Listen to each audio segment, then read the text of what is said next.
Greetings, everyone. Greetings, family. Greetings, community. Welcome back to my YouTube channel. I really want us to be as natural as possible. But anyway, this is Blended Circle with Mahlatse, and my name is Mahlatse, the host. Today, I'm with my husband, Sicelo Mdluli. Welcome. Hi, everybody. Yes, and that's it. Yeah, I'm happy to be here. Yeah. Today we're talking about freedom. We're talking about freedom. Yes, freedom. We're just voting, and we've got the proof. Yes. And we thought we'd talk about freedom and what it means, especially in a blended family. We understand that freedom, as we have here in South Africa, means the ability to, or the liberty to vote, and that gives us obviously the ability to influence how things are done in the country, who governs us, and all of that. And one thing that we noticed as we're just thinking about this voting was that, you know, with freedom comes rights and responsibilities. You have a right to vote. You have a right to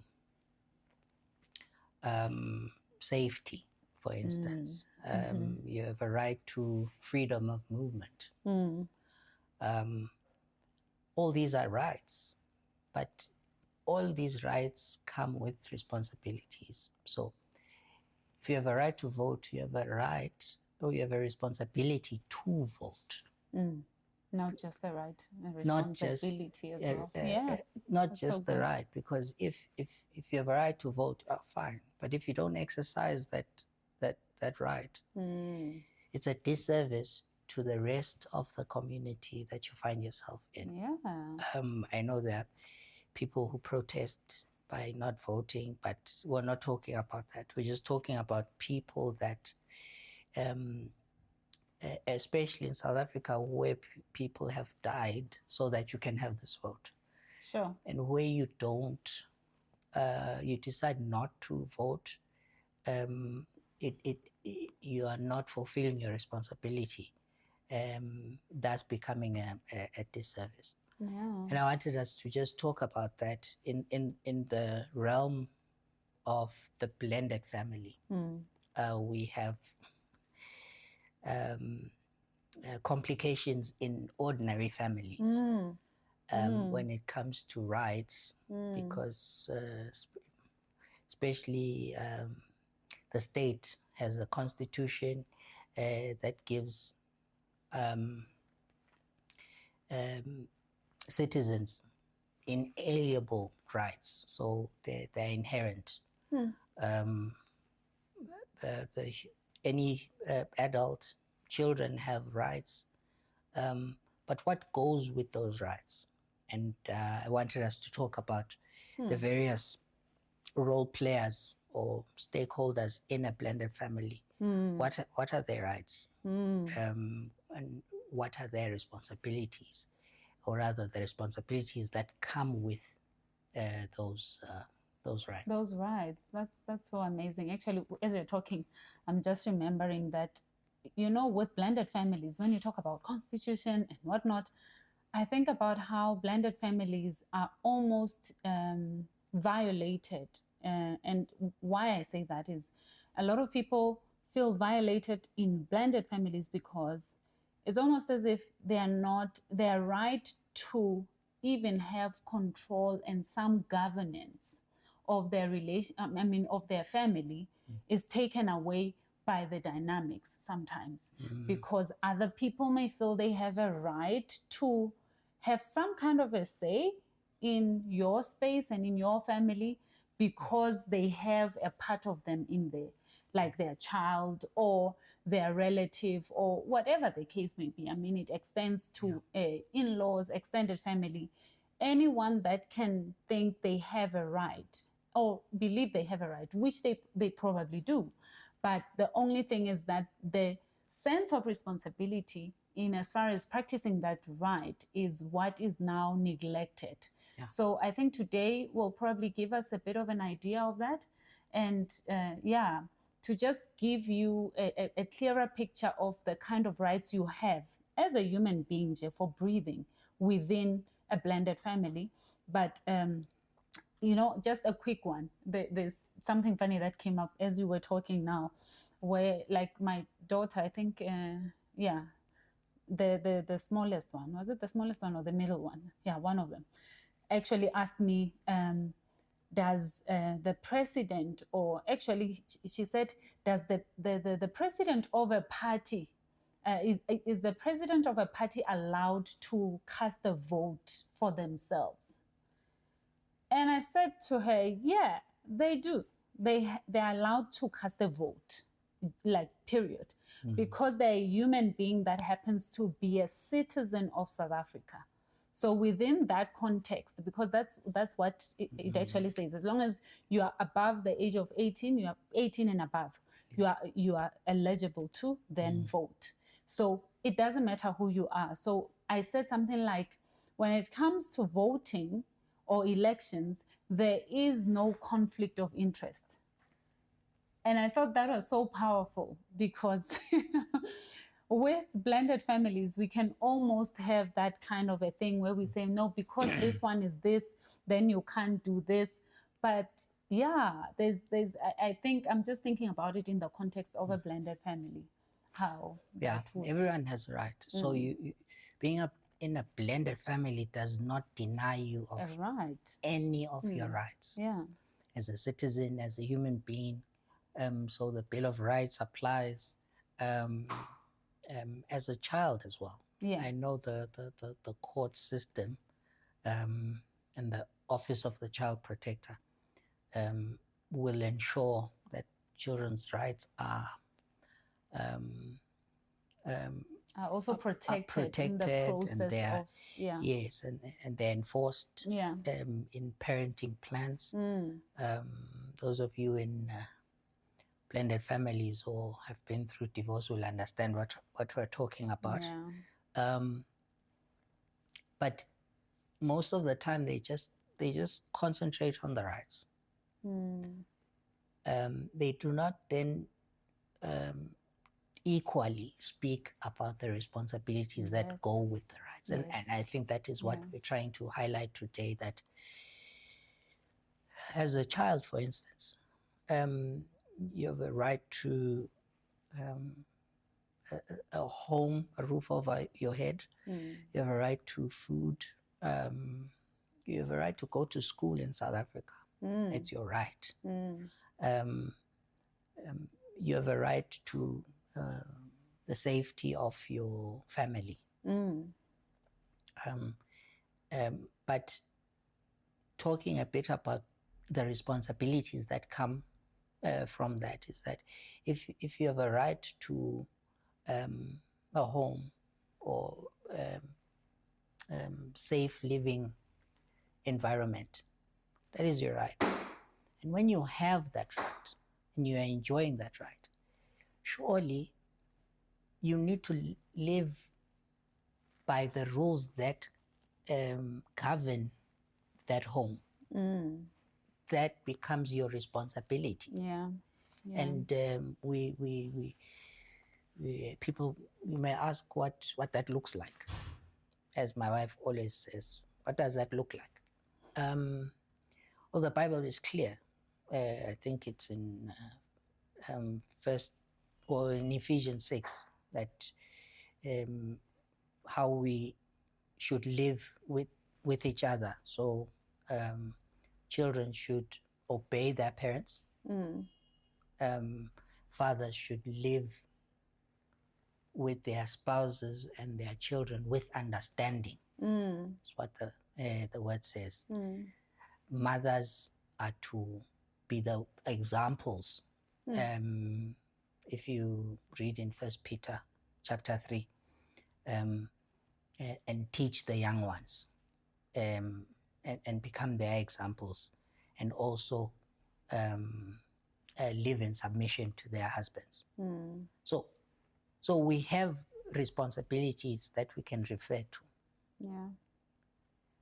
The issue now in a blender is what my wife was talking about, that because this is a unique situation,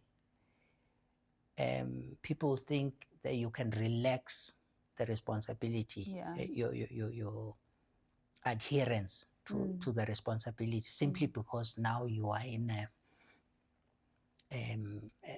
some kind of a unique dynamic. That is now in place.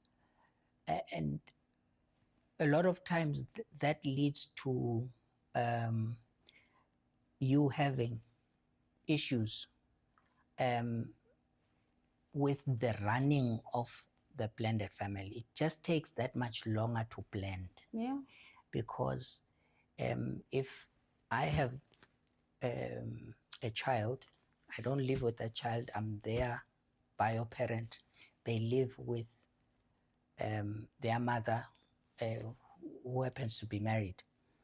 And I say to the child, no, you don't have to listen to this. They're not your parents, or he's not your parent. I am your parent, so you listen to me. And my child is living in another home.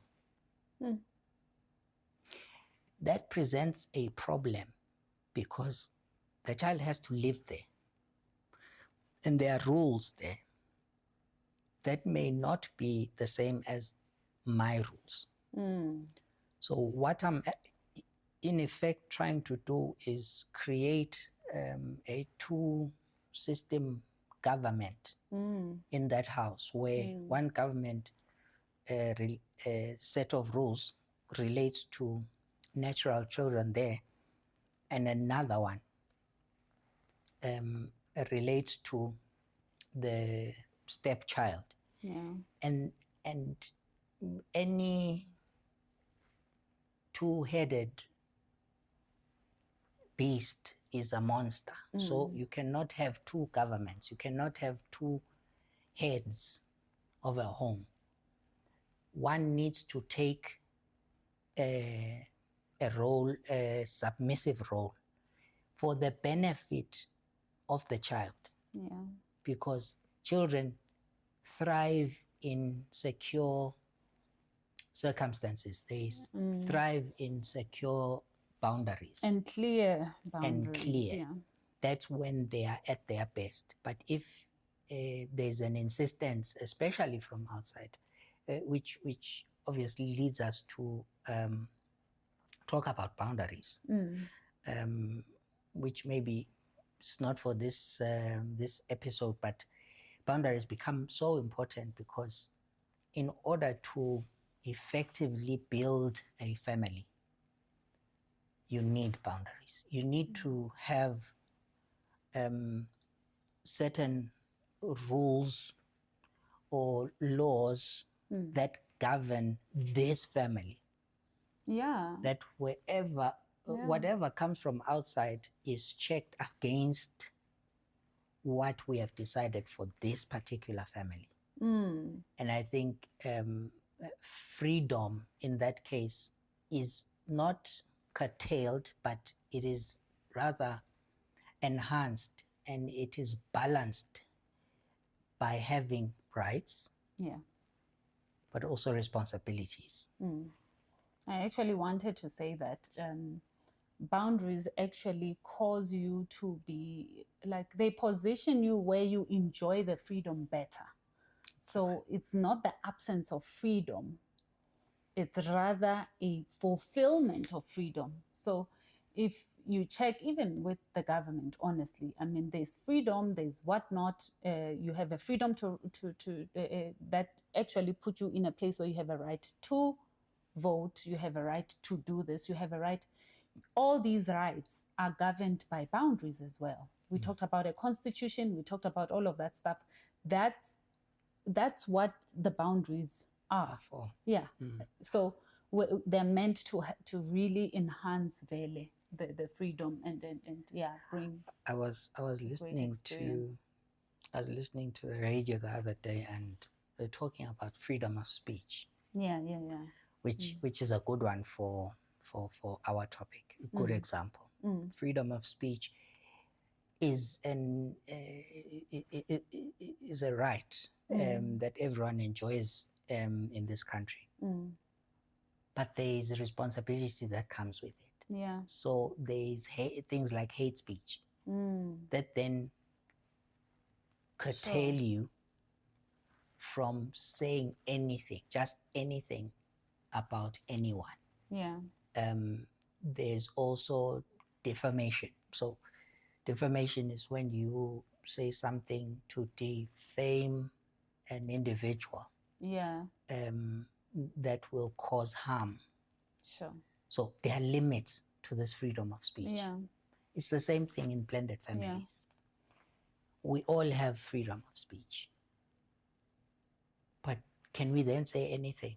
If I, as a father, I'm upset, should I now say something that will hurt a child? Maybe talk about their bio father in a negative light. Yeah. Or talk about something they cannot change. I have a responsibility to build. Yes. So, yes, in as much as I have the freedom of speech, I still have a responsibility to build, which can be a law that we have as a blended family. We build people. Yeah. I think you've spoken about that before. Yeah. That when we have a rule to always build, to always embrace people where they are and accept them and be able to help them become better versions of themselves, and not to try and always change them and fix them and whatnot, but rather try and get to know who they are for who they are and then build them from there. Because sometimes defamation of character can come in different forms. When you talk about that, it actually reminds me of something that I think is very important to actually mention in this video. That I remembered a time when I was younger, and I've said this before, that I grew up in a blended family. So there's so much that I can take from there, even if I don't have to take from our current circumstances. So what I realized about parents particularly, or adults in the whole space, be it a relative, an aunt, or whoever that is involved at that time directly with the child, you'll find that because of the situation and pain that is experienced personally, people find themselves, not exercising this part of responsibility well. And then not applying the right boundaries even for themselves when it comes to addressing their children where they are concerning the situation. So you'll find yourself allowing yourself to go with your emotions. So someone does something you don't necessarily agree with, the adult on the other side, and you find that you think you have a right to speak ill of that person to your child or to their child as well. And that thing is, I want to discourage it in that even though you have a right to the right of speech, there's an aspect of building and boundaries that must regulate that right. So while you related with the person, I always say there's a difference between a husband and a wife, and then a father and a child, or a mother and a child. Those relationships are very different. How I relate with my father as a father is very different from how you, my bonus mom, relate with my father as a husband. That's the point I'm trying to make. So what happens is that if you put your child in a position where you expose to them a husband, if you're a mother, or you expose to them a wife, if you're a husband, I mean, yes, if you're a father to that child, then it really puts the child in a conflicted space that makes the child not to take responsibility for their actions or their part in that father or mother's life, because you make them get into a place where they almost have someone to blame for what is not going right in their life. So maybe it's a responsibility you believe the other party has, and they're not coming to the party the way you expect them to. And that is affecting how you are parenting here. It's important for you to understand that while this child can experience those inconveniences, you need to teach them how to make life happen with what is dealt to them in their hands. Because what that does to a child, and what that did to me personally, honestly, some of the things that were said irresponsibly, honestly, to some extent, have caused me to be in a place where I feel like I almost have someone else to blame every time something is not going right, even in my life. So I don't know how to take responsibility for my part in the matter. I always see how someone else has inconvenienced me to be in the position that I'm in. So I'm just saying that to say, when we say exercise your right to speak or your opinion to be heard, but also find a way to make boundaries for yourself in as far as your relationship with the other person is concerned. Because there's a difference. This is just a casing example to show you the difference between this right thing and then the responsibility, and how the lack of boundaries can cause you to be in a position where you actually instill in your children what you did not intend to instill in them. But because of your experience, your pain, you forget that the child cannot be introduced to the husband or to the wife. The child must always be introduced and addressed in as far as a father or a mother is concerned, never a husband or a wife, because that's not how they relate with the adults in their lives. Yeah. So that's very good. An example would be, your father is useless. Yeah. He's not providing. But to be a father, you don't need to. You don't need that information. Yeah. As a husband, it's relevant if you provide. It's relevant if you are useful around the house. Yeah. But as a father, children only interact with you around issues of love, of discipline, of focus, and of identity. That I think that's the point that we were making. Yeah. I think that's very good. The one other thing, last thing that I wanted to add was, you're talking in relation to the parents dealing with children. Even with the children, you have a responsibility to rein your tongue. Sure. Yes, parents have that responsibility to teach, because I can speak from experience. When we were younger, my elder brother, my father's son, who was much older than us, came to live with us. And in those days, they really didn't sit us down and explain anything. He just came to live with us, and he's your brother. Of course. And so I remember one time getting angry at something he had done, and I was angry. I wanted to fight him. I was very young. I wanted to fight him, and I started saying very bad things, that he was adopted, he must go away. oh, didn't I get a whipping for that? But in retrospect, I needed that whipping to align me to the reality of what had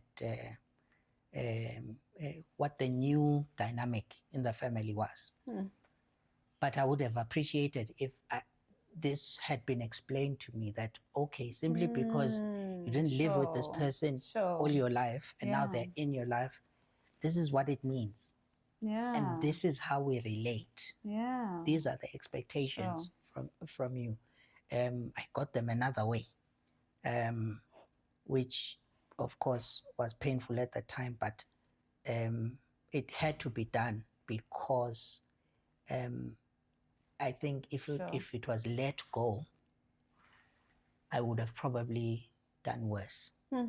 So I realized then that I needed to, in as much as I had the freedom to talk, I had a responsibility to say things that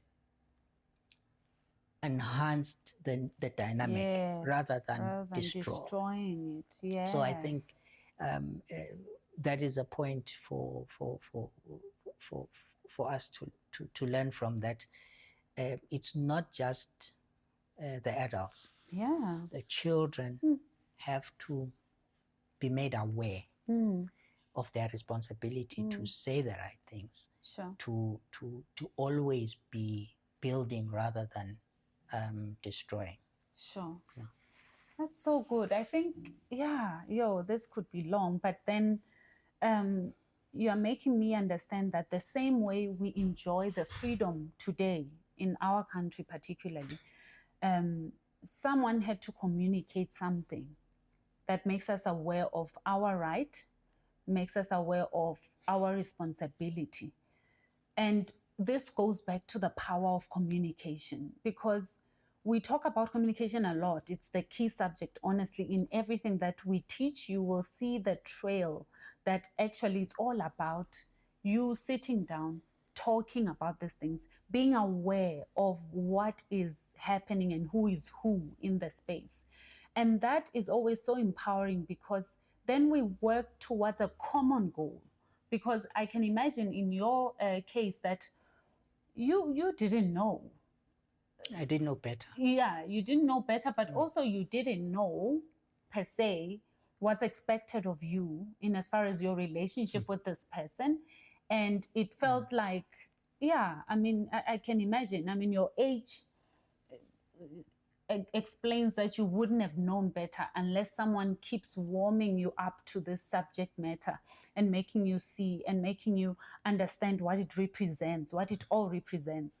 Because if someone comes to me and says, this is your brother, you belong to the same father, so nibakamdluli nonke, you are all Mdlulis, and this is what it means to you, this is what it means to this family, and as a child, this is what is expected of you, it makes a lot of sense for you. And so if you are battling some things, even though you are not receiving it at that point, you have a right to still battle with it.